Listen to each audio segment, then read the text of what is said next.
उलमाए कराम के पास जाएंगे, लेकिन आज मेरे बहुत ख़ास मेहमान, मेरे बहुत प्यारे भाई यहाँ पर मौजूद हैं, जिनका मैं इंट्रोडक्शन पहले करवाना चाहती हूँ। और माशाल्लाह जो ये काम करते हैं, मैं हमेशा इन्हें कहती हूँ बेहतरीन काम करते हैं, और अल्लाह ताला ने इसी प्यारे काम में इन्हें बहुत इज़्ज़त दी है।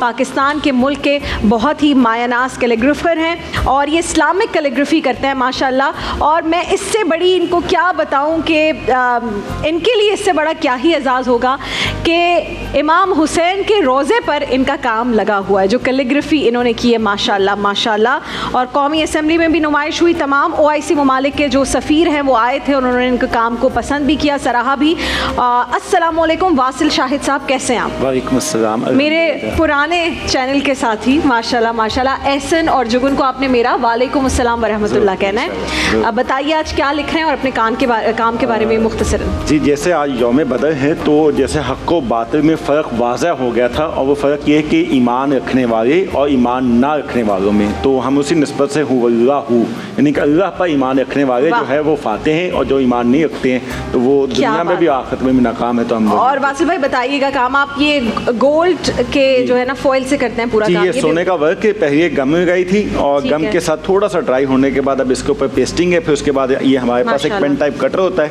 इसके साथ फिनिशिंग प्रोसेस होती है। तो इंशाल्लाह हमारी जो ऑडियंस है, जो नाजरीन है, वो देखते रहेंगे जैसे आप काम कर रहे हैं। ये पहले का किया है, वैसे इस तरह का काम होता है। ये देखिएगा, ये फिनिशिंग के बाद माशाल्लाह ये है वस्क रब्बा का कसीरा, ये ऐसे हुआ रहमान रहीम। और ये जो कि आपके है महफिल रमज़ान, इसकी कोरियोग्राफी की थी, और ये आज का दिन है यौमुल फुरकान। ज़बरदस्त माशाल्लाह। फासिल भाई अल्लाह आपको जज़ाए खैर दे इस काम की, और जैसे जैसे आप बनाते रहेंगे हम देखते रहेंगे। दानिश उलमाए कराम की जानिब। जी, उलमाए कराम की जानिब चलते हैं। महफिल उलमा में हमारे साथ मौजूद हैं शब्बीर हसन मीसमी साहब, साथ हैं डॉक्टर मुफ्ती इमरान खान साहब, मुफ्ती मोहम्मद इब्राहिम कादरी साहब, और जनाब अल्लामा डॉक्टर आमिर अब्दुल्ला, जो पूरे 29-30 जितने रोज़े होते हैं उसमें हमारे साथ हैं। आज के जो क्वेश्चन है, पहले मेरे ख्याल से एक लाइव कॉल है, कॉल ले लेते हैं। हेलो सर, लाइव कॉल कैसे ले सकते हैं? लाइव कॉल तो नहीं, अभी तो जंग बदर को आप छोड़ के लाइव, वो चाह रहे हैं कि स्टार्ट हम करें, उसमें टाइम ले लिया हमारा, फिर किसी और शेड्यूल को चेंज करें ना। नहीं। जंग बदर जो इस्लाम की फतह और अज़मत का, भाई प्रोड्यूसर साहब ऐसे कैसे कर रहे हैं? जंग बदर इस्लाम की कॉल बंद करें। सबसे पहली वो जंग है जो मुसलमानों पे मुसल्लत की गई है। ये गलतफहमी दूर कर दें कि मुसलमानों का काफ़िला जो है मसलन नाउज़ुबिल्लाह किसी के माल को लूटने जा रहा था। नहीं, जब कुफ़ार मक्का को पैगाम देने वाले ने पैगाम दिया कि हमें लूटने का इरादा है, कि उनको ख़बर कोई ऐसी मिली उल्टी सीधी, तो वहाँ से एक लश्कर चला है जो तकरीबन 900 से 1000 लोगों पर मुश्तमिल था, जो चाहे बदर या बदर के कुएं से पहले 3 मील पर आकर रुक गया। और उधर जब ठहरा तो मुसलमानों का लश्कर पहुंचा। अमीरुल मोमिनीन अली इब्न अबी तालिब और हज़रत हमज़ा को रसूल अकरम ने फरमाया, जाओ पानी लेकर आओ, हालात देख कर आओ। तो वहाँ के जो पानी भरने आए थे उनको पकड़ के लाया गया। किस्सा मुख्तसर, जंग शुरू हुई, 313 मुसलमान, न असलहा उस तरह से, न सवारी उस तरह से। और उसके बाद जब 1-to-1 जंग शुरू हुई तो कुफ़ार मक्का ने कहा कि जनाब ऐसों को भेजो जो हमारे मुकाबले के हों, इसलिए कि अंसार को पहले भेजा गया। तो हुज़ूर अकरम हज़रत मोहम्मद मुस्तफ़ा सल्लल्लाहु अलैहि वसल्लम ने अपने चचा हज़रत हमज़ा, अपने चचाज़ाद भाई हज़रत हारिस के बेटे और अमीरुल मोमिनीन अली इब्न अबी तालिब अलैहिस्सलाम को भेजा। और सामने से जो 3 आए, नाम लेने में शायद गलती हो जाए, लेकिन उबैदा, वलीद, उतबा और शैबा माजरत के साथ ये 3 हज़रात तशरीफ़ लाए, और जनाब जंग हुई। और इसमें अमीरुल मोमिनीन अली इब्न अबी तालिब अलैहिस्सलाम ने एक एक करके दोनों को, फिर हज़रत हमज़ा ने मिलके तीसरे को जो वलीद था कत्ल किया। और हुज़ूर अकरम के ख़ानदान की पहली शख्सियत जो है वो शहीद हुई। और इस जंग में 70 से 77, हमारे यहाँ 77 की फ़िक्र मिलती है, उनके लोग मारे गए और 70 से 77 पकड़े गए, और मुसलमानों के सिर्फ 14 लोग शहीद हुए। और इन 70 या 77 में जिनको सबसे ज़्यादा कत्ल किया जिन्होंने कत्ल किया उनका नाम अमीरुल मोमिनीन अली इब्न अबी तालिब अलैहिस्सलाम थे, और जिनको हम अपनी आज की जवानों की ज़बान में कहें मैन ऑफ द वॉर करार दिया गया।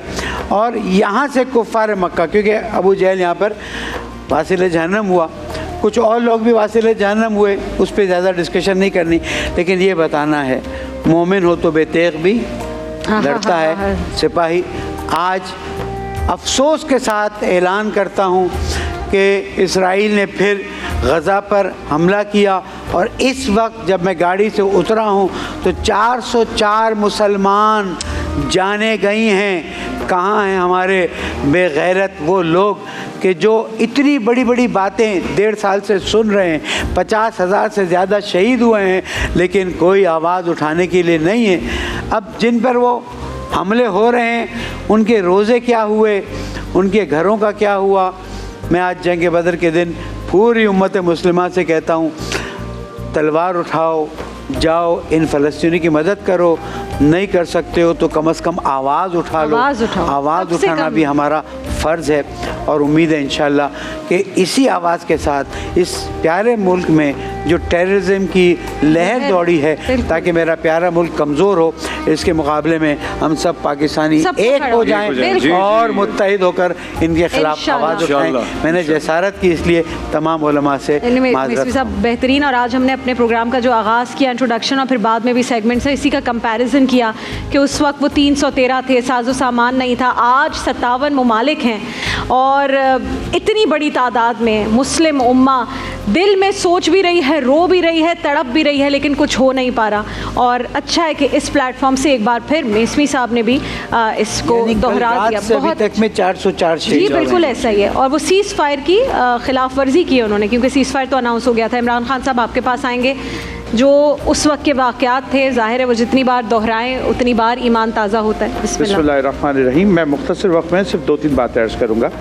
इसको यौमुल फुरक़ान कहा गया, यानी हक़ और बातिल में फ़र्क करने वाली जमात। हमें ये नज़र आता है कि सहाबा किराम ने इस जंग के अंदर बेमिसाल क़ुरबानियाँ जो हैं वो पेश की हैं। एक सहाबी के बारे में आता है जो हज़रत इफ़रा रज़ी अल्लाह ताला अन्हा आपके साहबज़ादे हैं, कि दौरान जंग जब आप अबू जहल के ऊपर हमला करते हैं और उसकी पिंडली को काटते हैं, तो अबू जहल के बेटे इकरामा जो बाद में मुसलमान भी हो गए थे, आपने उसके ऊपर हमला किया उन साहबी रसूल पर। हदीस शरीफ में आता है कि उनका बाकायदा बाजू कटा और वो सिर्फ इस खाल के साथ लटका रह गया। आप पूरे वक्त उस बाजू के साथ लटके हुए के साथ जंग करते हैं, और आखिर में जब आपको ये अंदाज़ा होता है कि मेरा ये बाजू बार बार दौरान जंग मेरे हमलों के अंदर हाइल हो रहा है, तो हदीस शरीफ के मुताबिक आप अपने हाथ को अपने पाँव के नीचे रख के झटका मारते और बाकायदा अपने हाथ को अपने तन से जुदा कर देते। फिर हमें दीगर सहाबे कराम के अहवाल मिलते हैं, नबी अलैहिस्सलाम से उनकी मोहब्बत का क्या आलम है। हुजूर अलैहिस्सलाम सफबंदी फरमा रहे हैं। एक सहाबी रसूल सल्लल्लाहु अलैहि वसल्लम आप सफबंदी के दौरान उनके पेट के ऊपर अपनी जो आपके हाथ में लकड़ी थी उससे उनको पीछे धकेलते हैं कि वो सफ में आ जाएं, और वो सहाबी रसूल नबी अलैहिस्सलाम से फरमाते हैं कि अल्लाह के महबूब आपने मुझे तकलीफ पहुंचाई है। हज़रत सवाद रज़ी अल्लाह ताला अन्हु फरमाते मुझे इसका बदल चाहिए। हुजूर फरमाते बदल क्या है? फरमाया मैं भी आपके जो पुष्प मुबारक है उसके ऊपर इसी तरीके से करना चाहता हूँ। अब आप अंदाज़ा करें कि सिपा सालार हैं, हालत जंग है, नबी अलैहिस्सलाम वहाँ भी अदल का मुजाहिरा फरमाते हैं और अपनी कमीज़ मुबारक उठाते हैं, फरमाते ठीक है तुम इसके ऊपर अपने उस बदले को ले लो। हदीस शरीफ में आता है वो साहबी रसूल यहाँ पे बोसा लेते हैं और फरमाते अल्लाह के रसूल मुझे नहीं पता इस जंग के बाद मैं जिंदा रहूंगा या नहीं, मेरा बदन आपके बदन से बस हो जाए और मेरी इसके सदक़े में अल्लाह बख्शिश फरमा दे, मैंने इसके ये अमल किया। बहरहाल इस किस्म के कई वाक़यात हैं जो हमें इसके अंदर मिलते हैं, लेकिन जो पैगाम मेरे और आपके लिए ग़ज़वा बदर के अंदर है वो ये है कि नबी अलैहिस्सलाम ने एक ग़ज़वा बदर सिर्फ यही नहीं लड़ी, इसके अलावा 26 ग़ज़वात और हैं। टोटल 27 ग़ज़वात हैं जिसके अंदर नबी अलैहिस्सलाम ने पार्टिसिपेट किया, और 9 ग़ज़वात वो हैं जिसमें प्रैक्टिकली बाकायदा वॉर हुई है दुश्मन के साथ हमारी। आज जो ये लोग बात करते हैं या आज जो भी शख्स बात करते हैं साहब हमें इस्लाम सिर्फ अमन का मजहब है, कोई हमें मारे, कोई हमें पीटे, कोई हमारे लोगों पर हमला करे, हम पर बमबारी करे, हमें खामोशी के साथ उन तमाम को सहना चाहिए और सिर्फ पीस का पैगाम देना चाहिए। That is not the reality. ये इस्लाम नहीं है, ये झूठ है, फरेब है, धोखा है, ये मगरिब की चाल है हमारे लोगों को बेवकूफ़ बनाने के लिए। वो हमें दिफाई लाइन पे लगाते हैं और हमारे साथ क्या करते हैं, गजा के अंदर हमला कर दिया, अभी 400 लोग मार दिए, 50,000 पहले मार दिए। आप इनकी दोनों जंगे अजीम उठाकर देख लें, करोड़ों लोग इन्होंने मार दिए। इस्लामी पूरी तारीख में जितनी जंगें हुई हैं आप तादाद निकाल के देख लें, 1000 से 1100 लोग सिर्फ दुश्मन के मारे गए हैं और लगभग इतनी ही तादाद है जो मुसलमानों की शहादतें हुई हैं। उसके बावजूद टेररिस्ट मुसलमान, उसके बावजूद टेररिस्ट इस्लाम, उसके बावजूद टेररिस्ट का तमगा और हमारे सीनों पे लगाया जाता है। और ये लोग जो गुज़िश्ता 100 सालों के अंदर 1.5 करोड़ से ज़्यादा लोगों को कत्ल कर चुके हैं, ये आज भी इंसानियत के चैंपियन बने हुए हैं। तो हमें इस अमर की तरफ तवज्जो करने की ज़रूरत है कि ग़ज़वा बदर हमें ये पैगाम देती है कि हमें अपने हक़ के लिए लड़ना भी होगा, हमें अड़ना भी होगा, अपनी आवाज़ भी उठानी होगी और दुश्मन के गले के ऊपर हाथ भी डालना होगा, तभी जाके हमारे मसाइल हल होंगे। अगर हम डिफेंसिव पोजीशन पे रहेंगे तो कभी कामयाब नहीं होंगे। इस शेर पे बात खत्म करता हूँ कि इकबाल ने कहा था, फिजाए बदर पैदा कर, फिजाए बदर पैदा कर, फरिश्ते तेरी नुसरत को उतर सकते हैं गर्दों से कतार अंदर कतार भी।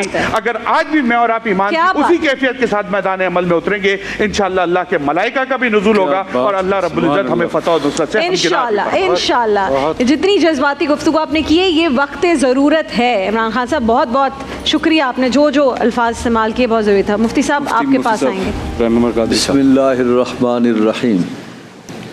आज का दिन इस्लाम की तारीख़ का इंतहाई अज़ीमुश्शान दिन है और आलम इस्लाम के लिए और कौम मुस्लिम के लिए आज का दिन फ़ख्र का दिन है।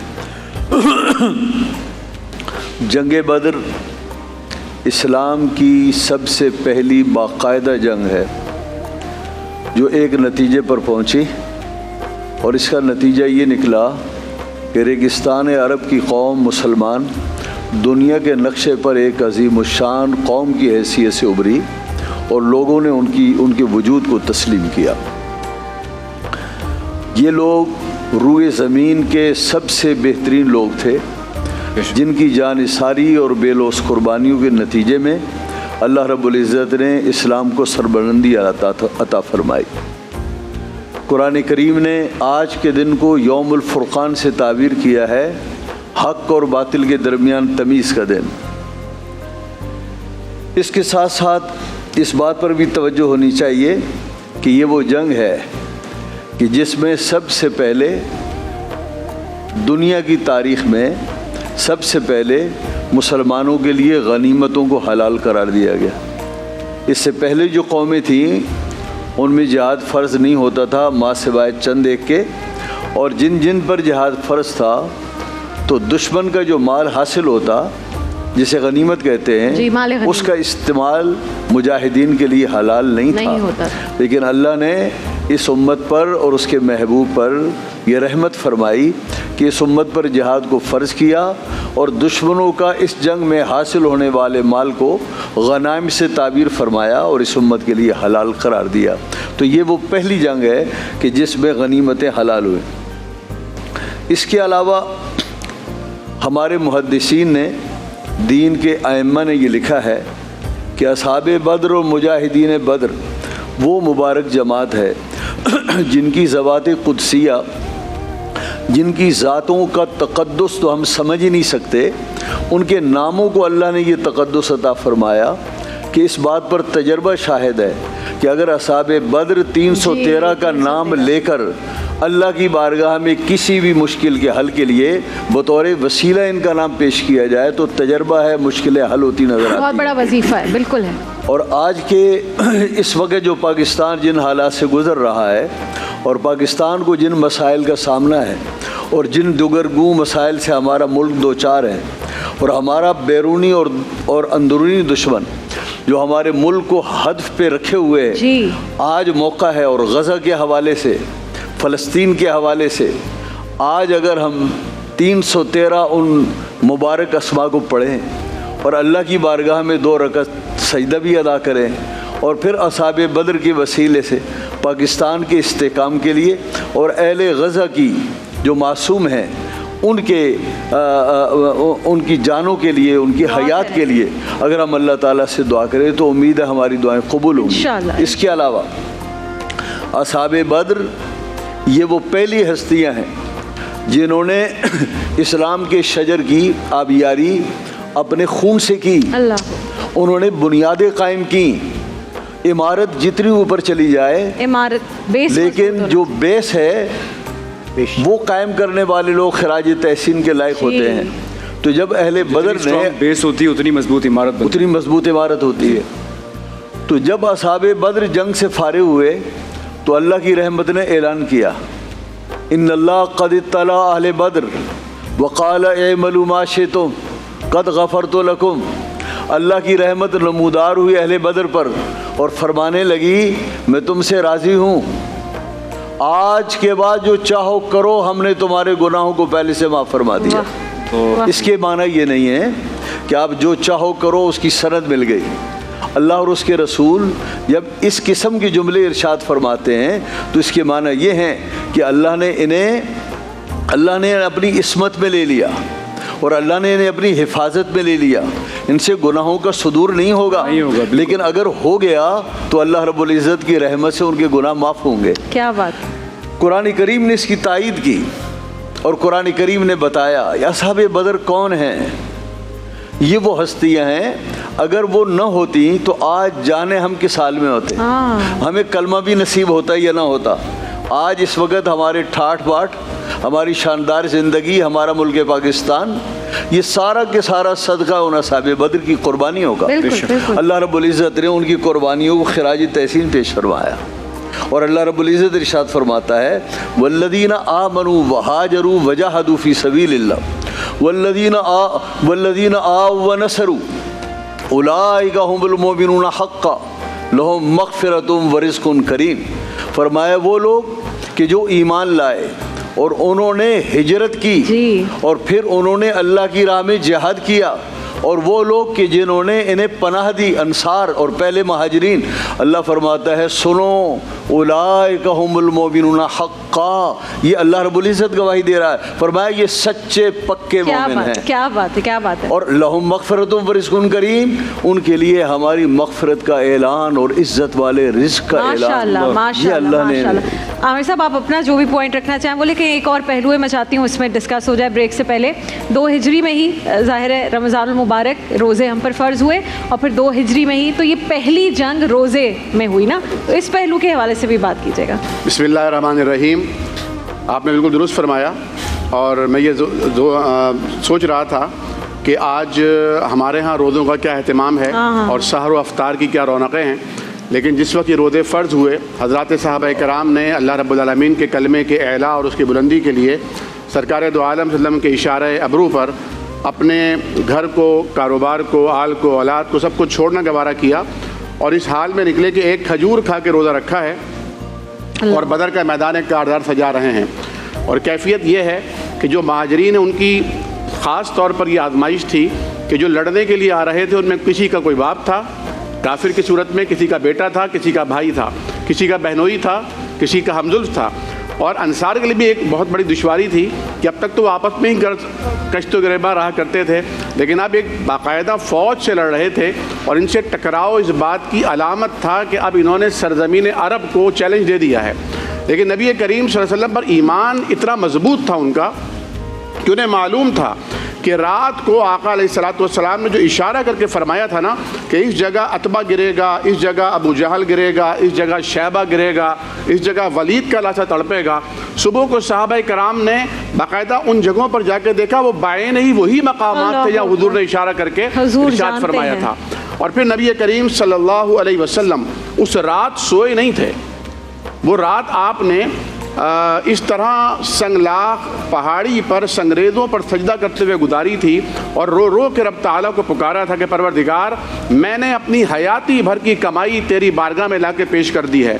ये देखने में तो 313 हैं, लेकिन इनका ईमान बड़े हज़ारों लाखों के अम्बों से ज़्यादा है और अल्लाह ताला तो जानता था। चुनांचे अल्लाह ताला ने फरमाया कि जब तुम अल्लाह से फ़रियाद कर रहे थे तो उसने तुम्हारी फ़रियाद को सुना और ये तुम्हारी मदद की और 1000 फरिश्तों को पै दर पे तुम्हारे लिए भेजने को गवारा किया।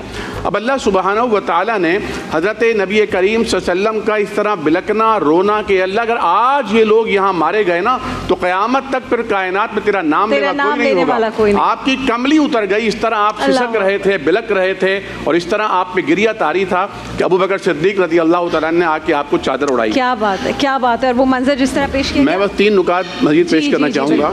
देखिए, हज़रत सहाबा कराम ने अपने ईमान का यकीन सबूत फराम किया बेशक, और बाद में जब हज़रत अब्दुर्रहमान जनाब अबू बकर सिद्दीक़ रज़ी अल्लाह अन्हु के बेटे ईमान ले आए तो एक बार उन्होंने कहा, अब्बाजान आपको मालूम है बदर के मैदान में आप बार बार मेरी तलवार के नीचे आए थे और मैं घोड़े का रुख मोड़ लिया करता था कि अब्बाजान हैं। सैयदना सिद्दीक अकबर ने फरमाया, बेटा मुबारक हो तुम्हें कि तुम्हारी नसीब में ईमान लिखा था तो तुम बचते रहे, एक बार भी अगर मेरी तलवार की जद में आते तो बच कर ना जाते। अल्लाह अकबर। हमने अपनी जानों का सौदा अल्लाह से किया हुआ था। दूसरी इंपॉर्टेंट बात यह कि आपने फरमाया था ना कि एक खजूर खा के और रमज़ान के महीने में रोज़े की हालत में वो जंग उन्होंने लड़ी। आप ये देखिए कि उस दिन कुछ दिनों से आपकी बेटी हज़रत रुक़ैया बीमार थी, लख्त जिगर हैं, और हुजूर जो जानवरों के लिए इंतहाई शफीक हैं, आम इंसानों के लिए मेहरबान हैं, तो अपनी बेटी के लिए उनका दिल क्या कर रहा होगा। उस बीमारी की हालत में उनको छोड़कर अल्लाह को मुक़द्दम किया, दीन को मुक़द्दम किया और मैदान कारज़ार में आए। हज़रत उस्मान गनी को वहीं छोड़कर आए और फरमाया कि तुम यहाँ रहो, तुम वहाँ हमारे साथ शरीक भी समझे जाओगे और गनीमत में तुम्हारा हिस्सा भी लगेगा। और जब आप मैदान बदर में ही थे और उनकी वफ़ात भी हो गई बेटी साहिबा की, आप अंदाज़ा लगाइए एक बाप के लिए कितना मुश्किल है। हमारा क्या किरदार है, हम दीन के लिए अपना वक्त नहीं दे सकते, अपनी सोचें नहीं दे सकते, हम अपनी औलाद और अपने माँ बाप कैसे कुर्बान करेंगे। और तीसरी बात ये कि इस्लाम ने तालीम को बहुत अहमियत दी है। जितने भी कुफ़ार गिरफ्तार हुए, हुजूर करीम सल्लल्लाहु अलैहि वसल्लम ने फरमाया कि इनमें से जो लिखना पढ़ना जानते हैं वो मदीना के बच्चों को लिखना पढ़ना सिखा दें, ये उनका फ़िदिया होगा और उनको माफ़ कर दिया जाएगा। क्या बात। आज हमारे यहाँ इल्म की कोई अहमियत नहीं है, दावों की, बातों की, नारों की, इन सब की बहुत अहमियत है, लेकिन इल्म की कोई अहमियत नहीं है। इल्म को प्रमोट करना है और जज्बा ईमानी को प्रमोट करना है। अगर बदर का वो मैदान आज ईमान वो सज जाए तो वो मैदान भी सज सकता है और वो फतह के, नुसरत के मजदे भी बच सकते हैं और आसमान से फरिश्ते भी उतर सकते हैं। ज़बरदस्त बात में एक बात ऐड करता चलूं कि बहुत सही फरमाया कि आज इल्म की कोई हैसियत नहीं है, आज डिग्री के कागज़ की हैसियत है। वो भी किस तरह से लिया जाता है आप जानते हैं। Carry on. फिर यहाँ कहा था डिग्री होती है, असली हो या जाली, वो वक्त याद आ गया नहीं उसका मेरा। छोटी सी बात, हमारे यहाँ दुनिया का महज़्ज़ब और तहज़ीब का चैम्पियन मुल्क, उन्होंने अपने कैदियों के साथ क्या बर्ताव किया ये दुनिया की तारीख जानती है। हम तफसीलात सुनते हैं तो इंसानी रूह लरज़ के रह जाती है। और ये वो लोग थे जो कैदी बनकर आए तो मोहम्मद रसूलुल्लाह सल्लल्लाहु अलैहि वसल्लम ने अंसार व महाजरीन की ड्यूटी लगाई कि इन्हें अपने घरों का मेहमान बनाओ। अल्लाहु अकबर। उन लोगों ने अपने बच्चों के लिए खाना वैसा तैयार नहीं किया जो हुजूर सय्यद आलम सल्लल्लाहु अलैहि वसल्लम के हुक्म पर उन कैदियों के लिए उन्होंने एहतमाम किया। यह है रहमतुल लिल आलमीन और यह है इस्लाम का, तमाम आलम के लिए रहमत है। तमाम लाइव कॉल है हमारे साथ। जी अस्सलाम वालेकुम। वालेकुम अस्सलाम। कैसे दानिश भाई और आविया बहन, आप कैसी हैं? बिल्कुल अल्हम्दुलिल्लाह। आज माशाल्लाह मैचिंग भी बहुत अच्छी की हुई है, बहुत अच्छे लग रहे हैं माशाल्लाह। जज़ाकल्लाह। अल्लाह हर बुरी नजर से बचाए, बहुत अच्छी दुआ है, ज़रूरी है अभी हमारे लिए। एक बात मैं पहले कहूंगी कि पूरी मैनेजमेंट को बहुत मुबारक और बहुत अच्छी नशा जारी है। हम सारा दिन बस टीवी ऑन करके इधर बैठे होते हैं, देख रहे होते हैं अपने दानिश भाई को और आपको और आविया बहन, आपकी तकरीरें करने का अंदाज बहुत अच्छा। अल्लाह पाक आप सबको, कैमरामैन से लेकर सारे स्टाफ को अपने हिफ्ज़-ओ-मान में रखे। आमीन आमीन आमीन। कोई सवाल है? और जी बिल्कुल मेरा सवाल है और उससे पहले एक फरमाइश भी आपसे, आप मुझे गिफ्ट चाहिए दोनों से, स्पेशली ईद का ड्रेस आपसे ही आपकी पहननी है मैंने। ठीक है, मेरी नहीं, मैं तुम्हें किसी और की भिजवा दूंगी। मेरा ना पहन। जी बिल्कुल ठीक है, डन हो गया। दानिश भाई आपके परफ्यूम भी। जी अच्छा जी, मैं क्वेश्चन करना चाह रही थी।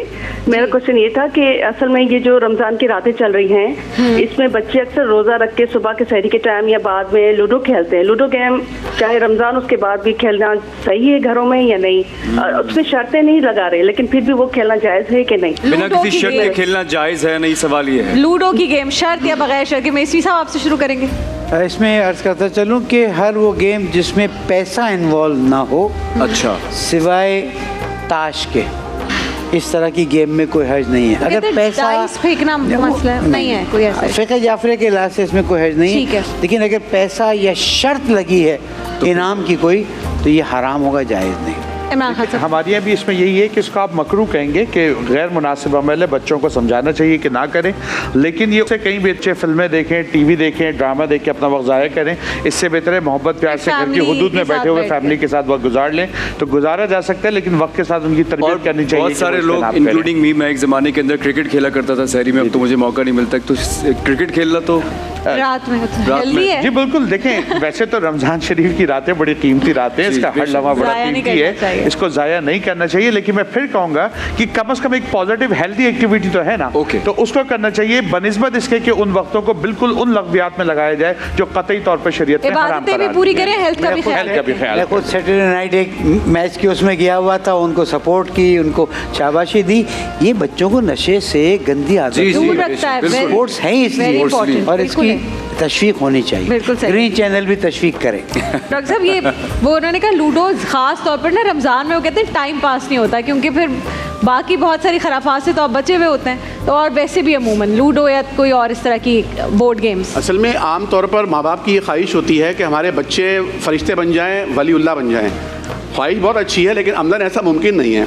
एक होती है माहियत क़ल्ब, उससे तब्दील होने में एक वक्त लगता है, एक टाइम लगता है। बड़े बड़े उलमाए कराम भी बच्चे थे, जब बच्चे थे तो कंडीशन दूसरी थी, इल्ला माशाअल्लाह, आहिस्ता आहिस्ता फिर वो चेंज होते चले जाते हैं। तो दुआ करते रहें, समझाते रहें, लेकिन ये देखते रहें कि इसके अंदर कोई ख़राबी और खुराफात तो नहीं है। अब मिसाल के तौर पर अगर नमाज को छोड़कर वो ये लूडो खेल रहे हैं तो बिल्कुल हराम हो जाएगा। अगर वो कुरान करीम की बिल्कुल तिलावत नहीं कर रहे हैं, सारा वक्त इसी पे लगा रहे हैं, कोई जिक्र अस्कार कुछ भी नहीं करे, तो फिर यकीनन ये बात मायूब होगी। असल में जो लफ्ज़ चौसर है, चार कोनों वाली चीज़ का खेलना, ये उस ज़माने में इसका इतलाक़ जुए पर हुआ करता था, कुमार था। चुनांचे अल्लाह के नबी ने इसको गलत करार दिया और फुक़हा ने भी इसको फिर मकरूह और फिर हराम के दर्जे तक लाए। लेकिन आज के ज़माने में ये कैटेगराइज हो गया है कि अगर वो बगैर जुए के है तो उसके खेलने में कोई हरज नहीं है, इल्ला ये कि इन पाबंदियों का ख्याल रखा जो मैंने अर्ज़ की हैं। और अगर उसमें जुआ इन्वॉल्व होता है या ये खदशा है खुदा न खास्ता कि आज आप ये खेल रहे हैं, कल आप इससे एक कदम और आगे बढ़ेंगे, तो यहाँ पर फिर जो है वो एक रोकथाम लगानी चाहिए और समझा देना चाहिए कितना जायज़ है, बाउंड्रीज करनी चाहिए, कितना जायज़ है और कितना नाजायज़ है। उससे आप कुछ ऐड करेंगे? लाइव कॉल जी, पहले आप ऐड कीजिए। असल में हमारे यहाँ वक्त पास करना ये बड़ी अहमियत इख्तियार कर गया है। मस्जिद में जाएं तो भी वक्त पास करने की कोशिश करते हैं, हरम शरीफ में जाएं तो वहाँ भी वक्त पास करने की कोशिश करते हैं। बच्चे दो किस्म के हैं, एक है बिल्कुल छोटे बच्चे, नासमझ बच्चे, 4, 5, 6 साल का बच्चा, और एक है हमारे दानिश साहब जैसे बच्चे। तो मामला ये है कि अगर छोटे बच्चे हों वहाँ तो समझ में आती है। ये जो इस उम्र के बच्चे हैं इनको चाहिए कि ये समझें कि माह मुबारक रमज़ान 11 माह के बाद आता है। हाँ जी, सिर्फ़ 1 महीने के लिए आता है। इस वक्त को गनीमत समझा जाए। हमें एहसास ही नहीं कि इनकी घड़ियों की, सातों की क्या अहमियत है। लिहाजा बच्चों को कोशिश की जाए कि वो दिल बहलाएं, तस्बीह से, दुरूद पाक से, कुरान पाक की तिलावत से, मस्जिदों में भेजें, तरावी में भेजें, इस तरह से उनका दिल लगाएं। जो छोटे बच्चे हैं वो तो छोटे हैं।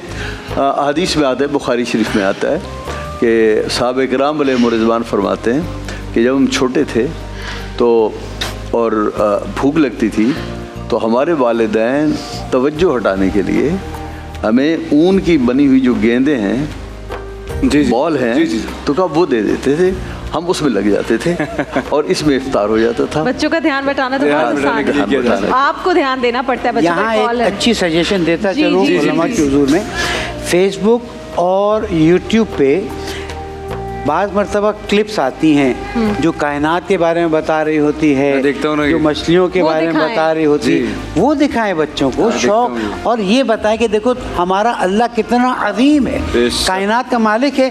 ये टाइम भी अच्छा पास कर देगा और सुभान अल्लाह भी दिल से निकलेगा। बिल्कुल ऐसे एक कॉलर हैं जी हमारे साथ। अस्सलाम वालेकुम। जी अस्सलाम वालेकुम। वालेकुम सलाम व रहमतुल्लाह। जी फरमाइए, कौन कहाँ से? मैं उबैद बात कर रहा हूँ लाहौर से। जी उबैद, मेरा सवाल उलमा कराम से था कि कहते हैं जैसे हम इमाम के पीछे जो नमाज पढ़ते हैं, जो फजर की नमाज में इमाम फर्स्ट में किरात करते हैं, लेकिन बाकी जैसे ज़ोहर हो गई, असर हो गई और ईशा वगैरह की नमाज हो गई, उसमें इमाम किरात नहीं करते बाकी 2 रकात में, तो उसमें हम खुद किरात कर सकते हैं या नहीं कर सकते बाकी 2 रकात में अलम शरीफ की? ठीक है, ठीक है, पूछ लेते हैं। इमरान खान साहब आपसे शुरू करें। देखें फ़िक़्ह हनफी के अंदर तो हमारे फ़िक़्ह हनफी के अंदर हमारे यहाँ मसला ये है कि इमाम के जो पीछे है उसमें तिलावत नहीं की जाएगी, और उसकी वजह यह है कि हमारे पास एक हदीस सनद के साथ मौजूद है जिसमें नबी अलैहिस्सलाम ने फरमाया क़िराअतुल इमाम क़िराअतुल लहू, यानी जो इमाम की क़िरात है वो उसके मुक़्तदी की क़िरात होती है। तो हमारे यहाँ ये तिलावत नहीं की जाएगी, सूरह फातिहा की भी नहीं की जाएगी, लेकिन बाकी आइमा मसालिक के अंदर इसकी इजाज़त। अच्छा, जो बाकी 2 रकातें जिसमें क़िरात नहीं होती है उसमें मुक़्तदी, उसके अंदर जो इमाम है वो क़िरात खफ़ी करेगा, तो वो खफ़ी क्योंकि कर रहे होते हैं तो हमें उसके अंदर भी तिलावत नहीं करनी होगी। डॉक्टर साहब आप कुछ करेंगे इसमें ऐड? मैं पहले भी मुफ्ती साहब आपसे पूछ लेती हूँ, फिर डॉक्टर साहब के पास जाएंगे। 2 उन्होंने कहा रकत में जो करते हैं और बाकी में नहीं करते। अल्लाह ताला इरशाद फरमाता है इज़ा क़ुरिअल क़ुरआन फस्तमिऊ लहू वअनसितू लअल्लकुम तुरहमून। जब कुरान करीम पढ़ा जाए तो उसे सुनो और ख़ामोश हो जाओ। अच्छा ये बताइए कि जो खामोश होगा वो सुनेगा और जो सुनेगा वो खामोशी होगा ना, तो ये 2 जुमले क्यों बोले गए? फस्तमिऊ लहू वअनसितू, सुनो और चुप रहो। तो उलमा ने कहा कि जहाँ किरात खफ़ी है वहाँ चुप रहो, जहाँ जारी किरात है वहाँ इस्तेमा करो, यानी सुनो।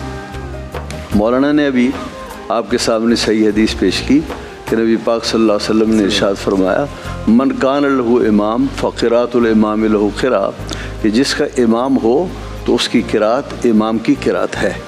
जहाँ फातिहुल किताब के बारे में ज़ोर दिया गया कि इसके बग़ैर नमाज नहीं होती, तो इसके माना 2 हैं। एक ये कि जो शख्स इनफरादन नमाज पढ़ रहा है वो फातिहुल किताब पढ़ेगा, और दूसरे इसके माना ये है कि अगर कोई शख्स इमाम के पीछे है तो चूँकि इमाम की किरात इसकी किरात है तो इसने भी किरात की, तो गोया इनफरादी शख्स अपनी ज़ुबान से किरात करेगा, और जो जमात वाला शख्स है इमाम की किरात उसकी भी पल्ले पड़ेगी, उसकी किरात का। ज़बरदस्त, बिल्कुल सही हो गया। चारों मुअज़्ज़िज़ मेहमानों का बहुत शुक्रिया। डॉक्टर साहब वक्त का मुकाबला सख्त, 3 मिनट है और 5 चीज़ें करनी है, तो कल आपको डबल देंगे, ये मेरा बात है। देखिए महफिल रमज़ान लाइव ट्रांसमिशन रोजाना दोपहर 3 बजे से शाम 7 बजे तक सिर्फ ग्रीन एंटरटेनमेंट पर।